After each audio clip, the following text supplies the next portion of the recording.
최근에 한국의 한 청년이 꽤 이렇게 유명해서 이렇게 많은 강연과 또 간증, 교회 다니면서 간증도 하고 있습니다. 왜 이 청년이 사람들의 관심을 많이 받고 또 많은 사람들이 이 청년을 부르는가 했더니 이 청년의 인터뷰 내용을 제가 잠깐 읽어드리겠습니다. 제 나이 28이었으니까 2014년이었죠. 글로벌 패션 회사에서 인턴 과정을 마치고 정직원으로 채용되었어요. 너무 기분이 좋았어요. 내 인생이 이렇게 풀리는 건가? 친구들과 축하 파티를 열었어요. 술을 마셨는데 필름이 끊겼어요. 눈을 뜨니 중환자실이었죠. 정신을 잃은 하루 반나절 동안 수술까지 다 진행이 된 상태였어요. 낙상 사고가 있었다고 하더군요. 물론 저는 기억이 없어요. 경추 6번, 7번이 손상되었고 7번은 완전히 끊어졌어요. 의사의 말이 기억이 나네요. 당신은 영원히 걷지도 손가락을 사용하지도 못할 겁니다. 말 그대로 전신마비가 된 거였죠. 이 형제는 이후로 지금은 전신마비는 아니지만 다리를 쓸 수 없어서 휠체어를 이제 끌고 다닙니다. 휠체어를 끌고 다니는 이 형제가 28의 나이에 인생의 모든 것을 가진 것 같이 느꼈던 그때에 다리를 온몸을 쓰지 못한다는 그 선언을 받았을 때에 받았을 그 충격과 지금 그런 것들을 극복해내고 살아가는 모습 사이에 있는 이 갭이 사람들에게 많은 도전을 주면서 그 청년을 불러다가 당신이 가진 소망이 무엇입니까? 당신이 어떻게 그렇게 살고 있습니까? 라고 물으면서 이 청년을 불러온 것이죠. 여러분, 젊은 나이에 이 청년이 겪은 것 같았던 이런 불행을 겪은 사람들이 이 청년뿐만 아니라 정도의 차이는 있지만 누구나 다 살면서 어려움들을 겪습니다. 그리고 사실 다른 사람들이 겪는 큰 어려움보다 내가 손가락 하나 다치는 게 사실은 모든 사람들이 겪는 이 주관적인 고통이죠. 그래서 나는 왜 이렇게 힘들까? 누군가 정말 힘든 사람과 비교해서 좀 낫다 이렇게 말하는 게 별로 위로가 되지 않고 우리는 삶에서 각자 나름대로의 어려움들을 겪으면서 나 왜 이렇게 힘들지? 내 인생은 왜 이렇게 풀리지 않지? 특별히 주변에 저 사람들은 저렇게 잘 사는데 저 사람들은 저렇게 어려움은 없는데 저 사람들은 모든 것들을 복 받은 것 같은데 왜 내 삶은 이렇게 어려울까라고 하는 이러한 질문들이 던져지게 됩니다. 이러한 시련에 대한 질문들은 결국 꼬리에 꼬리를 물다가 우리가 피하고 싶은 질문들을 던지게 됩니다. 하나님은 내가 원하는 것들을 나에게 허락하시지 않을까? 왜 하나님은 내 이 문제들을 해결해 주시지 않고 하나님은 왜 나에게 내가 이토록 간절히 바라는 것들을 주시지 않는 것일까? 하나님을 향한 이 질문들이 우리의 삶에 불만족을 만들어내기 시작하죠. 어쩌면은 저 행복하게 살아가는 사람들보다 나는 하나님의 사랑을 덜 받는 것은 아닐까? 너무나도 피하고 싶지만은 그 상황에 펼쳐진 현실을 보면서 우리가 경험하게 되는 삶에서 실제적으로 느끼게 되는 그런 어려움들인 것이죠. 저는 오늘 본문을 통해서 하나님께서 과연 우리의 삶에서 경험되어지는 이 모든 어려움들과 시련 가운데서도 하나님께서 우리에게 어떤 계획을 가지고 계시고 또한 무엇을 주기 원하셨고 또 주시는지를 같이 살펴보기를 원합니다. 오늘 본문은 하나님의 창조가 완벽했음을 말하면서 시작합니다. 1절부터 3절까지의 내용은 하나님께서 이 안식일, 창조 7일째에 모든 것들이 완전해서 쉬셨다라고 하는 내용을 다루고 있죠. 여러분, 하나님은 우리 인간처럼 힘들어서 쉬셔야 될 필요가 없는 분이에요. 하나님이 쉬셨다라고 하는 내용은 말 그대로 해야 될 일들이 다 끝났기 때문에 쉬셨다라는 거예요. 이것은 하나님의 창조가 더할 것이 없는 완벽한 상태였다라는 것을 말하는 것이죠. 그런데요, 이스라엘 백성들이 광야를 유랑하던 시절에 이 모세 오경들을 썼단 말이죠. 광야 생활을 하는 이스라엘 백성들에게 질문이 던져졌을 거예요. 하나님의 창조가 그토록 완벽한데 왜 우리는 이렇게 어려움 가운데 살아가고 있어야 되는 것인가? 왜 우리는 이러한 광야와 같이, 이 광야라고 하는 이러한 거친 땅을 살아가고 있는 것인가? 광야를 보면서 어떻게 하나님의 그 완전한 창조가 머릿속에 그려질 수가 있겠어요? 매일매일 만나가 아니면은 굶주려야 되는 상황들, 적군이 도사리고 떼양볕이 있고 발이 푹푹 꺼지는 모래를 걸으면서 이스라엘 백성들이 정말 하나님의 창조가 완벽한가라고 하는 이 질문이 던져지지 않겠느냐라는 거예요. 오늘을 살아가는 대부분의 성도들이 하나님의 창조는 완벽합니다 라고 하는 말을 들었을 때에 과연 어떠한 심정으로 그 완벽한 창조에 대해서 반응하겠느냐라는 거죠. 오늘 본문은 이러한 인간들이 겪고 있는 고난과 고통에 대한 질문에 대해 답하는 그 답변의 서론격이라고 할 수 있어요. 오늘 본문에서 이 완전해서 안식하고 계신 하나님을 소개하면서 바로 하나님과 사람이 어떻게 관계를 맺는지 이 창조에 대해서 다시 한번 구체적으로 소개하고 있습니다.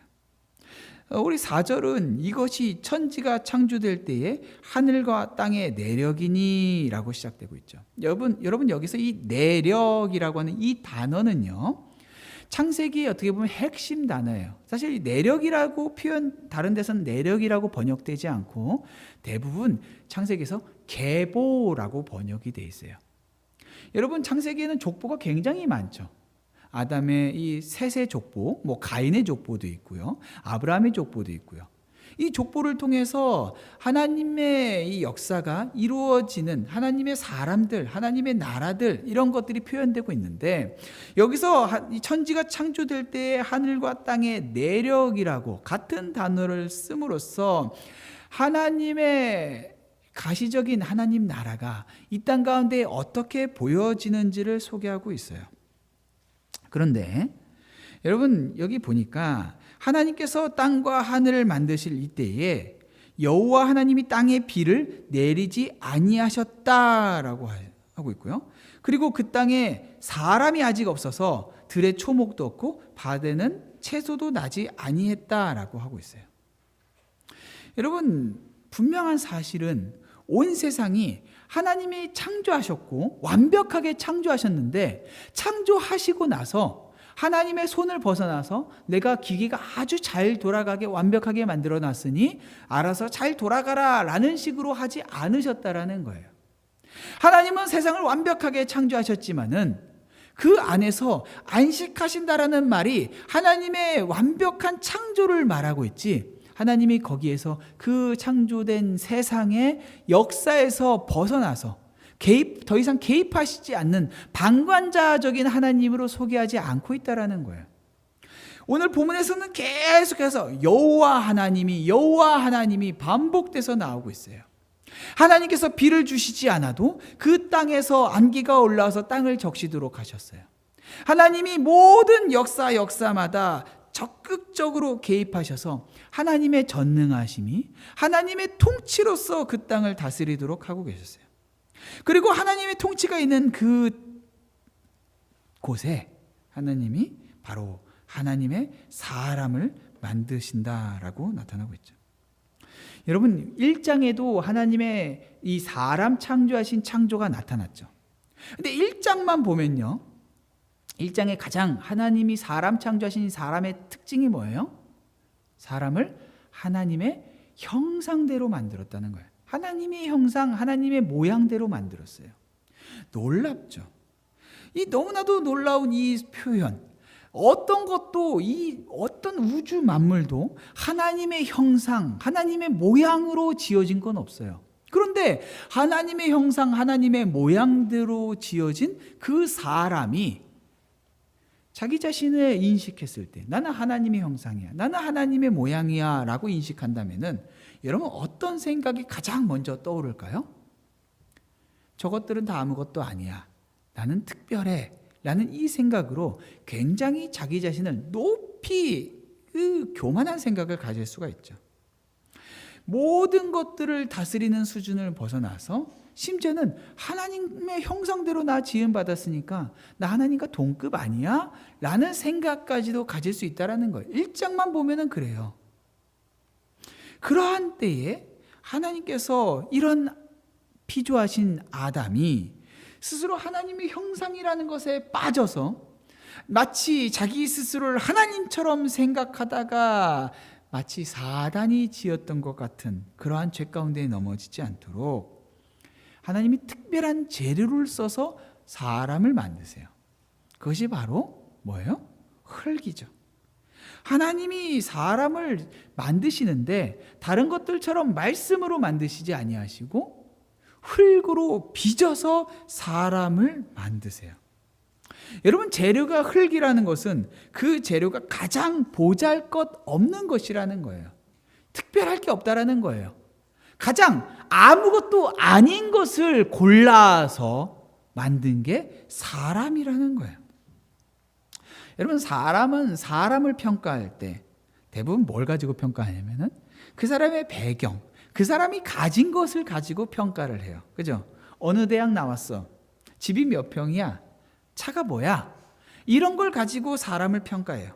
그리고 그것을 그 사람이 가진 것들이 내가 가진 것보다 좋은지 나쁜지를 가지고 그 사람의 가치를 결정해 버려요. 그런데 성경은 우리에게 말하고 있는 거죠. 너 흙이야.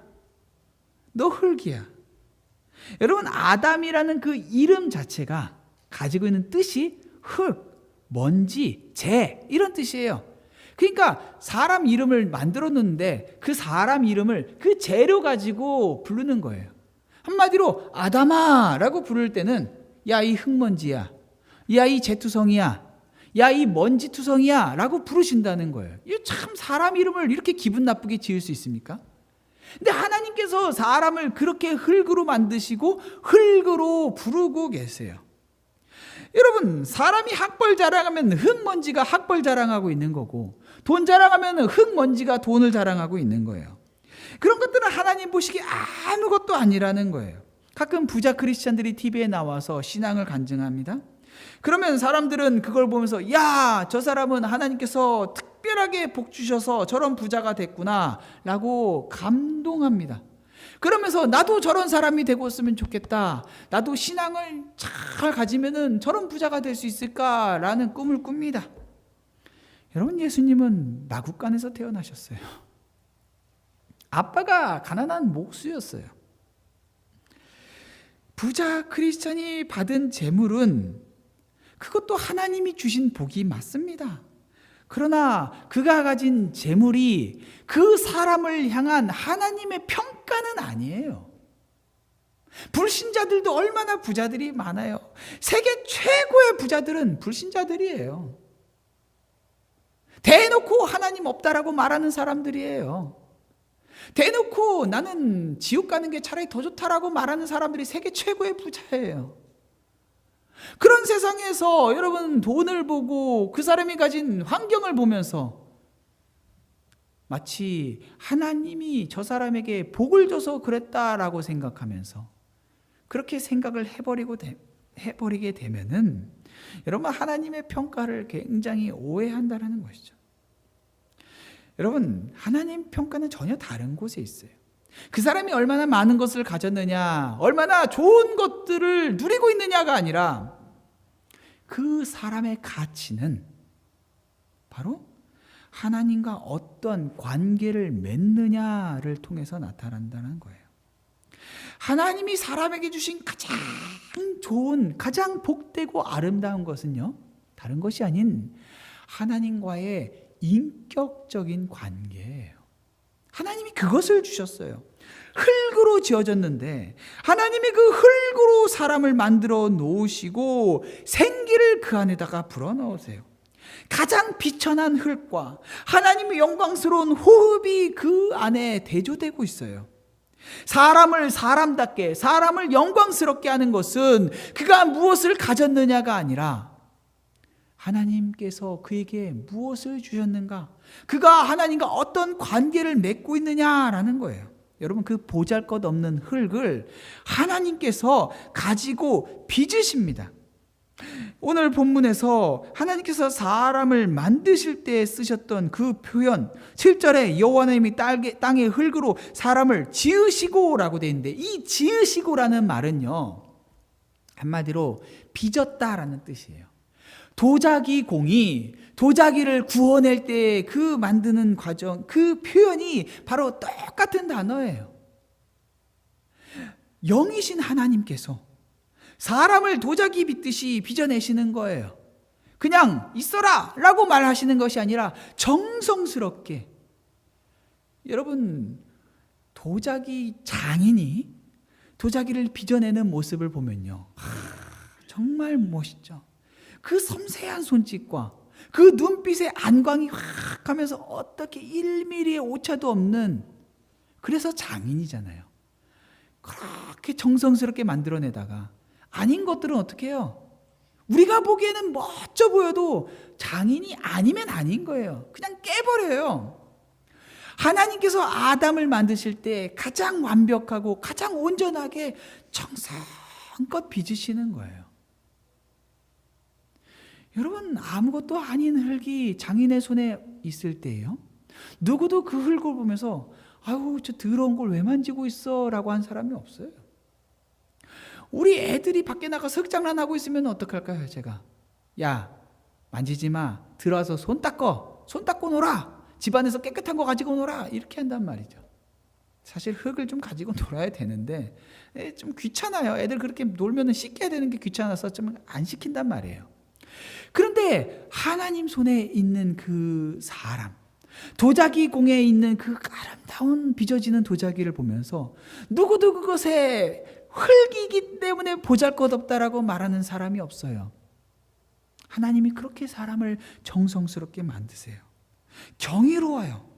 그리고 그를 빚으시고, 그것이 끝이 아니라 그 코에 생기를 불어넣으세요. 여러분이 여기 생기는 그 원어 자체는 숨이라는 뜻이에요. 숨. 하나님께서 사람의 코에다가 직접 친히 그 숨을 불어넣으세요. 여러분, 영이신 하나님께서 어떻게 사람의 코에다가 호흡을 불어넣으실까요? 이건 우리가 이해할 수 있도록 가장 친절하게 설명하신 거예요. 여러분, 사람에게 하나님께서 이 생기를 불어넣으시니까 사람이 어떻게 돼요? 생명이 됐다라고 해요. 이것을 영어 성경에 따라서 living creature 혹은 living soul 이렇게 번역을 해요. 여기서 있는 이 soul은 생명이라는 뜻이죠. 뭐 이렇게 어떤 사람들은 이 영혼 3분설을 얘기해서 사람은 육이 있고 영이 있고 혼이 있다. 영은 거룩한 것이고 혼은 부정한 것이다. 뭐 이런 식으로 표현하는데 사실 제가 믿기에는 맞지 않는 표현이에요. 이 혼이라고 하는 것은 결국엔 사람의 인격적인 존재를 나타내는 거고, 그 안에 영이 담겨 있는 것이죠. 그래서 영이 살아있느냐 아니냐에 따라서 그 사람이 정말 사람다우냐 아니냐예요. 그런데 그럼에도 불구하고 여기에서 하나님께서 그에게 숨을 넣으셔서 영이 살아난 것이 아니라 그의 소울, 그의 사람됨, 그의 생명이 살아났다라고 말하고 있어요. 이게 무슨 말이냐면은 한마디로 그가 전인격적인 사람이 되었다라는 거예요.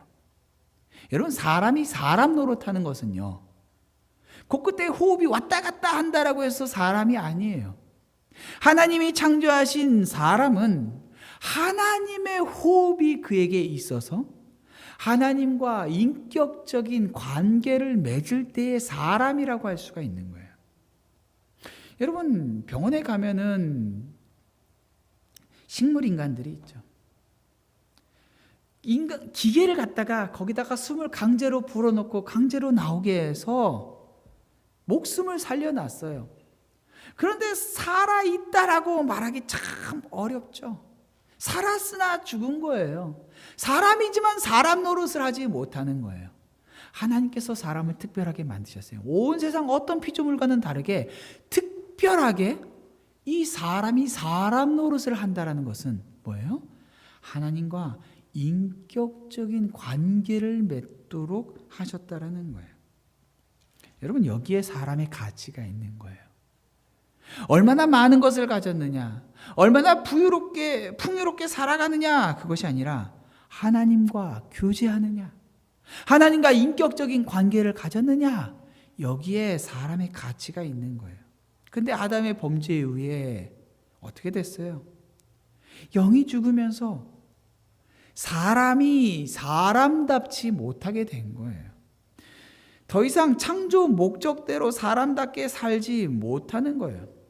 여러분, 억만장자가 된다 한들 여러분 병원에서 식물인간으로 살아가면은 여러분 누가 그것을 선택하겠어요? 미련한 것이죠. 아니, 미친 것이죠. 여러분에게 세계 최고의 부자의 재산을 여러분이 다 준다고 하면서 대신에 너 병원에서 기계에 의존해서 호흡해야 돼. 의식은 죽은 거나 마찬가지야. 아니, 의식은 깨있게 해줄게. 대신에 아무것도 못해. 여러분, 그런 삶을 선택할 사람이 누가 있겠냐는 거예요. 그런데 오늘날 수많은 사람들이 사람답게 살지 못하면서 너무나도 어리석게 여전히 식물인간처럼 누워있는 상태에서 온갖 화려한 명품과 통장 잔고를 갖다 달라고 말하는 사람처럼 살고 있어요. 그러나 주님은 우리에게 생기를 주셨고 생기를 가진 자로 주님과 교제하면서 살기를 원하신다는 것이죠. 주님께서 주신 것들은 또한 우리에게 풍요로움을 주시면서 주님의 사랑을 알게 하기를 원하세요. 여러분, 여기 헷갈리면 안 됩니다. 풍요로움을 주시지만은 그 풍요로움 자체가 목적이 아니라 그 풍요로움을 통해서 하나님의 사랑을 알게 하기를 원하신다라는 거예요. 특별히 이것은 타락하기 전이었어요. 여러분, 8절에 보면요, 여호와 하나님이 동방의 에덴의 동산을 창설하시고 그 지으신 사람을 거기 두셨다라고 했죠. 동산에 두셨어요. 아름다운 동산을 만드시고 거기에 동산에 사람을 두셨어요. 그리고요, 15절에 보니까요, 여호와 하나님이 그 사람을 이끌어 에덴 동산에 두어 그것을 경작하며 지키게 하셨다라고 했는데, 다시 한번 여호와 하나님이 그 사람을 이끌어 에덴 동산에 두셨다라고 말하고 있어요. 이게 무슨 말이에요? 이끌었다라는 건요, 그 에덴 동산의 바깥에 있었던 사람을 에덴 동산 안으로 데리고 들어오셨다라는 거예요. 그러니까 에덴 동산을 만들어 놓고 에덴 동산 안에서 사람을 만드신 게 아니라 에덴 동산을 만들어 놓고 사람을 그 안으로 이끌어 오신 거죠. 여러분, 하나님은요, 에덴 동산이 얼마나 풍성한지 보여주기를 원하셨어요. 에덴 동산이 얼마나 아름다운지 성경은 표현하고 있죠. 9절에 여호와 하나님이 그 땅에서 보기에 아름답고 먹기에 좋은 나무가 나게 하셨어요. 여러분, 하나님의 창조에서는요, 온 세상이 완벽했지만 그 완벽한 세상 가운데에 모든 장소가 공간이 동일하지는 않았어요. 하나님은 그 땅 가운데에 조화를 이루게 하셨어요. 태양을 만드시고 낮과 밤을 구별하셨던 것처럼 만드신 완벽한 땅에도 더 좋은 것과 덜 좋은 것을 구별해 두셨다라는 거예요. 그리고 나서 하나님께서 이 땅이 얼마나 풍성한지요, 그 땅에 강의 근원들이 있어서 4개의 강이 나오는데, 여러분, 강이라는 것은 풍요로움의 상징이에요. 그 땅이 온 세상을 덮고 있어요. 그렇게 아름답고 풍성한 것들이 그 땅에 가득 차요. 그리고 먹기에 좋은, 보기에 좋은 나무들이 가득해요. 동산 바깥에서 하나님의 창조하신 것을 보면서 놀란 아담이었지만 동산 안에 들어와서 본 그 풍요로움은, 야, 하나님이 정말로 좋은 것들을 우리에게 주셨구나, 나에게 주셨구나 라는 것들을 알게 하신 거죠. 여러분, 처음부터 에덴 동산에 있었으면요, 하나님이 주시는 좋은 것들을 경험하면서도 그 특별한 것들을 알지를 못해요. 고생을 해본 사람이 하나님이 주시는 좋은 것들을 누리면서 감사할 줄을 알아요. 이것이 하나님이 원하신 마음이었어요. 아담에게 좋은 것들을 주시기를 원하시는 것이 하나님의 마음이지만, 하나님은 아담이 그것들을 누리면서 이것이 하나님이 나에게 주신 특별한 좋은 것이구나 라는 것을 알기를 원하신다라는 거죠. 그러면서 하나님이 아담에게 특별한 역할을 주십니다. 16절에 여호와 하나님이 그 사람에게 명하여 이르시되 동산 각종 아닙니다. 15절입니다. 그 사람을 이끌어 에덴 동산에 두어 그것을 경작하며 지키게 하셨다라는 거예요. 여러분, 여기에 경작한다라는 말은요, 다스린다라는 뜻이고 또한 섬긴다, 봉사한다라는 뜻이에요. 히브리어로 이 말은 이 레위 자손이 하나님을 섬기는 데 쓰여지는, 즉 예배드린다라는 뜻이에요. 예배드린다. 하나님께서 그 뜻에 오셔서 이 땅에 사람을 불러다가 이 땅을 다스리는데 그 다스림을 통하여서 하나님을 예배하도록 하셨어요. 하나님이 아담을 그곳에 두시고 일을 주시는데 일터에서 맡겨진 역할을 통해서 하나님을 예배하는 거예요. 풍요로움을 경험하게 하시고 풍요로움을 누리면서 하나님께서 나에게 주신 이 역할도 하나님을 예배하는 것, 이 하나님이 주신 이 모든 환경도 가장 선하고 아름다운다는 것을 다 보고 있는 것이죠. 여러분, 아담에게 주신 이 노동은요, 형벌 이후에는 고통이 더해졌지만 그 노동 자체는 창세 전부터 계획된, 창조부터 계획된, 타락 이전부터 있었던 놀라운 하나님이 우리에게 주신 역할이에요. 이것은 벌이 아니라 하나님이 우리에게 주신 하나님을 예배하는 수단이라는 거예요. 그런데 하나님의 통치에 벗어난 세상을 보면요, 이 세상은 하나님을 예배하는 수단으로 일하고 수고하는 것이 아니죠. 그런데 하나님께서 이렇게 좋은 것들을 주시고 내 삶에 일하면서도 하나님을 예배하면서 모든 것이 감사하고 모든 것이 좋은 것이다 라고 하나님을 예배하도록 하셨는데, 우리의 마음을 어렵게 하는 본문이 이어져서 나옵니다. 여러분, 그게 뭐예요? 바로 선악과죠. 여러분, 하나님께서 아담에게 하나님과의 관계를 주셨고 인격적인 관계를 주셨고 이런 에덴 동산에서 모든 것들을 누릴 수 있는 풍요로움도 주셨는데요, 그런 것들만 주시고 끝난 것이 아니라 뭘 주세요? 명령을 주신다라는 거예요. 명령이라는 것은 다른 말로 삶의 제약이에요. 마음대로 모든 것들을 누릴 수 있을 것처럼 있었던 그 동산에서, 동산의 모든 과실들을 풍요롭게 먹을 수 있는 그곳에서 하나님께서 뭐라고 하세요? 16절에 여호와 하나님이 그 사람에게 명하여 이르시되 동산 각종 나무의 열매는 네가 임의로 먹되, 즉 네 마음대로 살아도 된다, 네 마음대로 누려도 된다. 그런데 한 가지, 17절 선악을 알게 하는 나무의 열매는 먹지 말라. 내가 먹는 날에는 반드시 죽으리라. 이렇게 말씀하셨어요. 여러분, 이 내용이요, 너무 유명한 사건이기 때문에 성도님들 사실 이 본문을 읽으면서 대부분 선악과에 꽂힙니다. 선악과를 생각하면서 왜 아담은 선악과를 먹어서 오늘날 우리가 이렇게 고생을 하는 거야, 이 원망의 마음을 자꾸 갖게 되죠. 근데요, 여러분 9절을 다시 한번 읽어보면요, 여호와 하나님이 그 땅에서 보기에 아름답고 먹기에 좋은 나무가 나게 하시니 동산 가운데에는 생명나무와 선악을 알게 하는 나무도 있더라 라고 말하고 있어요. 동산에는요, 보기에 아름답고 먹기에 좋은 나무들이 다 가득해요. 여러분, 아담이요, 하나님이 아담에게 이 명령을 주셨을 때요, 아담이 이 명령을 지킬 수 있었어요. 왜요? 배고플 일이 없어요. 하나님께서 동산에 있는 모든 것들을 풍요롭게 해주셨고 그것들을 마음껏 먹게 하셨어요. 배고파서 모자라서 선악과를 먹을 일이 없었던 거예요. 명령을 지켜야 할 이유도 주셨죠. 먹으면 반드시 죽는데요. 나무에 독이 있어서가 아니라 하나님의 말씀에 순종하지 않았기 때문에, 그 순종하지 않는 것은 하나님의 생명을 누릴 수 없기 때문에 죽는다라고 말씀하시는 거예요. 여러분, 그러면 왜 우리가 선악과를 먹는 게 이렇게 나쁠까? 하필이면 그냥 나무를 먹으면 죽는다가 아니라 선악을 알게 하는 나무의 열매를 먹으면 죽는다라고 하셨을까?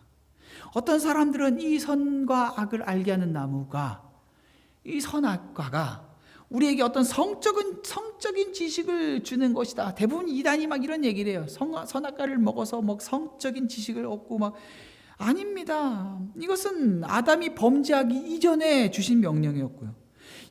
하나님은 범죄하기 이전에 여자를 만드시고 결혼이라는 제도를 주셨어요. 성적인 결합은 하나님께서 이미 창세전부터 주신 것이에요. 이것은 하나님의 계획 가운데 아름다운 것이었어요. 성적인 지식은 죄가 아니죠. 어떤 사람들은 선악과가 세상 만사를 모두 아는 전지한 지식이 아니냐라고 해요. 아닙니다.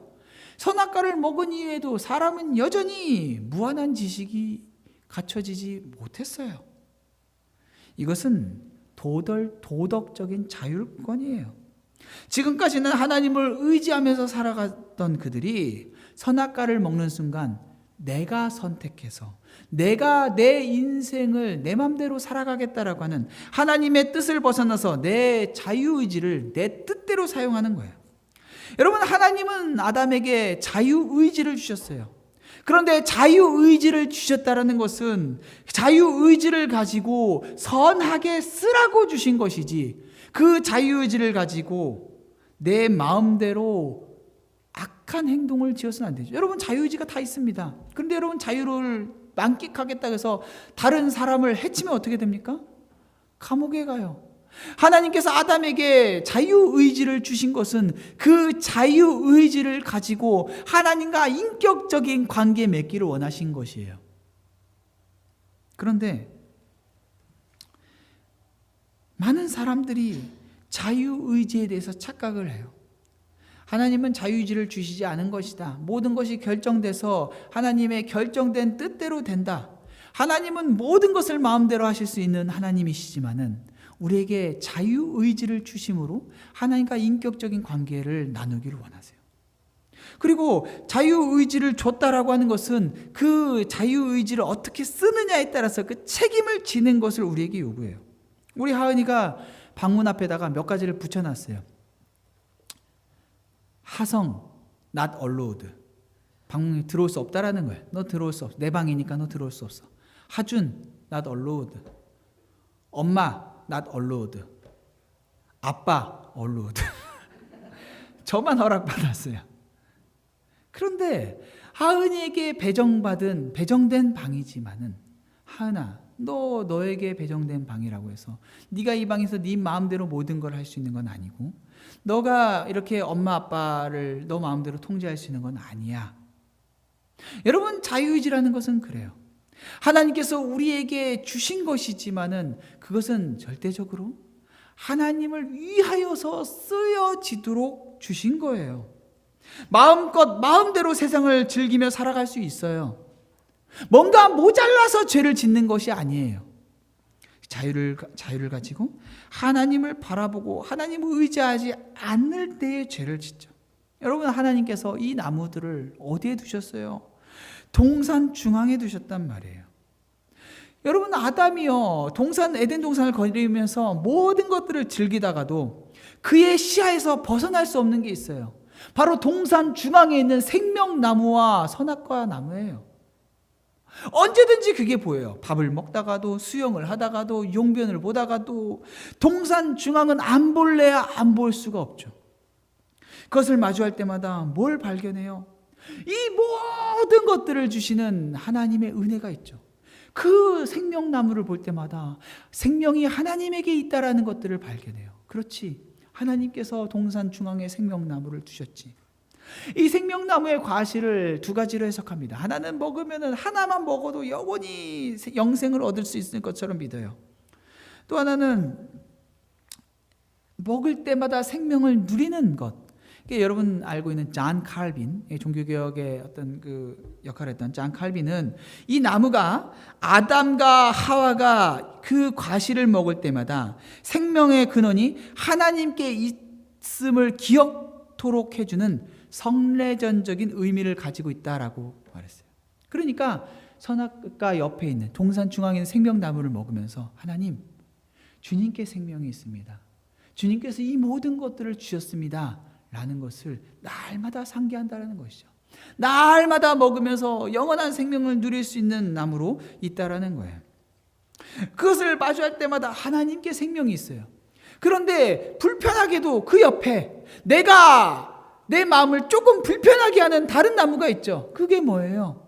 먹으면 안 돼라고 하는 삶의 제약을 주는 나무가 거기가 있어요. 거기에 있어요. 너 안 돼.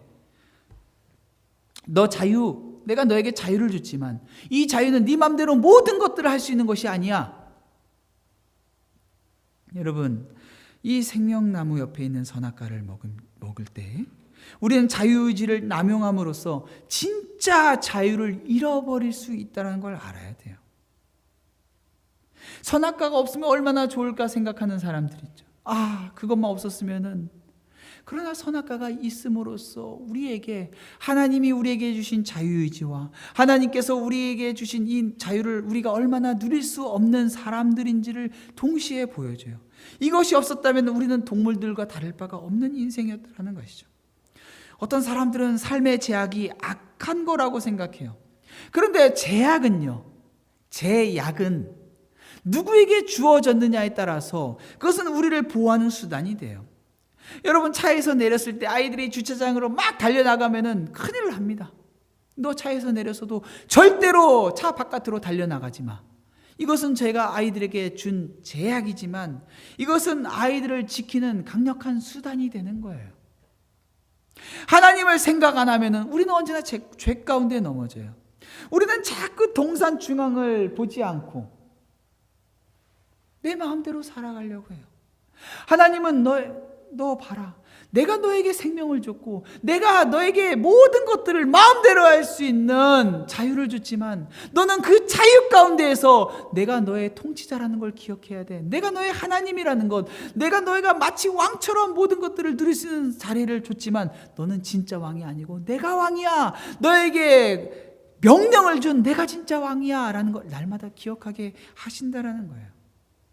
동산 중앙을 봐야 돼요. 하나님이 우리에게 주신 그 법을 본다라는 거예요. 며칠 전 친한 목사님의 사모님이 간호사 학교를 졸업하게 돼서 졸업식에 다녀왔어요. 나이가 50에 간호사 공부를 한다는 게 쉽지 않겠죠. 또 가정에 굉장히 경제적으로 어려운 때였어요. 모든 것들이 막혀 있는 때에 정말 유일하게 정말 간신히 살아갈 수 있는 유일한 구멍처럼 하나님이 하나 그거 열어주셨어요. 너무 힘든 가운데 그 공부를 꾸준하게 열심히 하셨어요.